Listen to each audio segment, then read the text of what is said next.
नमस्कार पशुपालक मित्रांनो, आतापर्यंत आपण जो व्हिडिओ पाहिला हा एक महाराष्ट्रातील प्रोग्रेसिव्ह डेअरी फार्म जो की संभाजीनगर खुलताबाद या भागात आहे। आणि ह्या फार्मची विशेषता अशी आहे की या ठिकाणी गिर गाई आणि एचएफ गाई याच्यापासून एक ब्रीड तयार केलं जाते। याच संदर्भात आपण डेअरी फार्मचे जे व्यवस्थापक आहेत यांच्याशी आपण चर्चा करणार आहोत।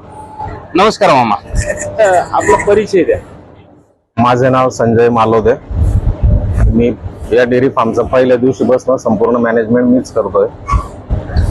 तर आपल्या या डेअरी फार्म मध्ये सध्या किती अॅनिमल्स आहेत? आता टोटल सगळ्या 3 ब्रीडचे मिळून जवळपास 700 अॅनिमल आहे आजच्या डेटमध्ये। हा प्रवास कधीपासून चालू केलेला? प्रवास उभारणे केव्हा चालू केलेली आपण? ऍक्च्युली 9 जून 2019 ला आपण गिर पासून सुरुवात केली होती। त्याच्यानंतर 2 वर्ष गिर मध्येच काम केलंय, पण जर्सी आणि एचएफ मध्ये 2021 ला आपण काम चालू केलंय। त्या दिवशीपासून मग आपलं म्हणजे गिर आणि याच्यामध्ये एचएफ मध्ये असं कोणतं काम चालू केलेलं आहे? नाही, काम तर आपण सगळ्यात मेन फोकस आपला ब्रीडिंग वरच आहे सगळा। पहिल्या दिवशीपासून जेव्हा गाई आणल्या आपण गुजरातहून, गिरच्या गाई आणल्या, त्यात पण आपण डायरेक्ट एम्ब्रिओ टाकायला सुरुवात केली। 2019 पासून आपण एम्ब्रिओ टाकतोय। एटीचा आपण वापर हे करून एटीचा आपण पहिल्या दिवशीपासून एटीचा वापर करतोय आणि त्याचे रिझल्ट मला 1-2 वर्षापासून आता दिसायला सुरुवात झाली। जे की नवीन ब्रीड आहे गिरलँडो, ब्राझिलियन गिर। ते म्हणजे मला हेच विचारायचं होतं, प्रोग्रेसिव्ह डेअरी फार्म आपण म्हणतोय, मग ह्या प्रोग्रेसिव्ह डेअरी फार्मचं एक आपण म्हणतो काय व्याख्या काय, तर ती मला तुमच्याकडनं जाणून घ्यायची। प्रोग्रेसिव्ह म्हणजे आपण आता सगळ्यात मोठा जर फॅक्टर बघितलं तर आपण सध्या ब्रीडिंग वरच काम जास्त करतोय। त्यासाठी आपण स्वतःच एक आपला IVF लॅब सुद्धा इथे फार्म मध्ये चालू केलंय, ते मागच्या फेब्रुवारी 2024 ला। आता त्याचे माझ्याकडे जवळपास 60 काप माझ्याकडे आज आपल्या फार्मच्या एम्ब्रिओच्या लॅबचे आलेले। म्हणजे गिरलँडो आले, जर्सी आले, ब्राझिलियन गिर आले। त्यातले मी आता बरेचसे काप बाहेर सेल पण करतोय। माझे बँगलोरला आता परवाच 6 काप बँगलोरला गेले जर्सीचे। म्हणजे आपल्या फार्म मधून विक्री सुद्धा होते? हो, विक्री सुद्धा होते। बाहेर आपण सर्व्हिस पण देतोय।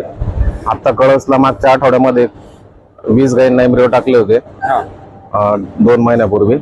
त्यांचं पीडी केलं, त्यात 50% त्यांचा कन्सेप्शन रेट आला, 10 प्रेग्नंट निघाले त्याच्यामध्ये। अच्छा, त्यांनी पण एक जर्सी पण टाकले, गिरलँडो पण टाकले। गिरलँडोच्या 8 प्रेग्नंट निघाल्या आणि जर्सीच्या 10 निघाल्या त्यांच्या। म्हणजे समजा जर आमच्या शेतकरी जे हा वर्ग आहे, त्या शेतकरी वर्गाला तुमच्याकडं तुमच्या फार्मला व्हिजिट करायची जर असेल, किंवा तुमच्या सोबत गाई किंवा कालवडींचे व्यवहार जर करायचे असेल, तर त्याच्यासाठी काय प्रोसेस आहे?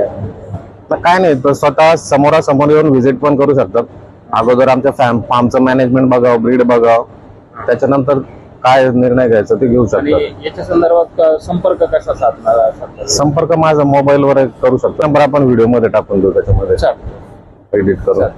तर हा आहे संभाजीनगर येथला जय भद्रा डेअरी फार्म। या फार्मवरती जे काही ॲनिमल्स आहेत त्या पूर्णतः त्यांनी मगाशी मला सांगितल्याप्रमाणे आहे। फार्मचा आता माझा उन्हाळा संपला, तो उन्हाळ्या माझा 27चा ॲव्हरेज माझ्या फार्मचा टिकून होता।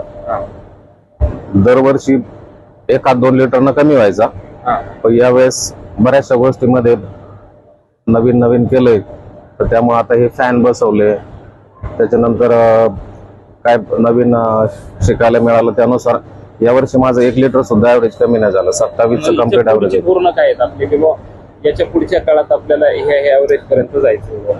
नाही, आता सध्या झालंय काय माहितीये का, माझ्या फार्म मध्ये 90% गाई माझ्या फर्स्ट लॅक्टेशनच्या आहे। त्याच्यामुळे माझा ॲव्हरेज 27चं आहे। आता ज्या परत रिपीट प्रेग्नंट ज्या आहे किंवा त्या नवीन काविंग जे होईल, ते आता सेकंड लॅक्टेशनला येईल, तर माझा 30+ ॲव्हरेज होऊन जातं आता। तर पाहू शकता मित्रांनो, आपल्याला या फार्मला व्हिजिट जर करायचे असेल तर ते आपण व्हिडिओमध्ये आपण शेवटला त्यांचा नंबर देणार आहे। आणि बऱ्याचशा गोष्टी नाविन्यपूर्वक आहेत या फार्मवरती, जे की म्हणजे बाकीच्या फार्मवरती आणि या फार्मवरती परत डिफरंट आहे। तर मामा, आपण ह्या फार्मवरून बाहेर पण लोकांना काही सर्व्हिस प्रोव्हाइड करता? हो, करतो ना। ब्रीडिंग साठी आपण लोकांना 3 महिन्याचे काफ पण देतो ऑर्डर प्रमाणे। त्याच्यासाठी 1 वर्ष अगोदर त्यांना ऑर्डर बुकिंग करावं लागेल. त्याच्यानंतर आपण बाहेरच्या फार्मला जाऊन एम्ब्रिओ पण ट्रान्सफर करतो. तर त्याच्यासाठी एक अट अशी किमान तुमच्याकडे 20 ॲनिमल त्यावेळेस पाहिजे. त्यातल्या 50% हिपल्स पाहिजे, 50% मिल्किंग वाले पाहिजे.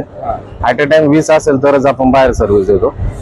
त्याच्यानंतर आपण एक 3 ते 4 महिन्याच्या प्रेग्नंट ॲनिमल आपण प्रेग्नंट करून पण देतो. त्याच्या बँगलोरहून आपण कालवडी आणतोय रेसिपिएंट म्हणून, आणि त्यात आपल्या फार्मच्या ज्या काही चांगल्या डोनर आहे त्यांची एम्ब्रिओ बनवून त्या प्रेग्नंट करून पण देतो. एक 3 महिन्याच्या पण देतो, 7 महिन्याच्या पण देतोय.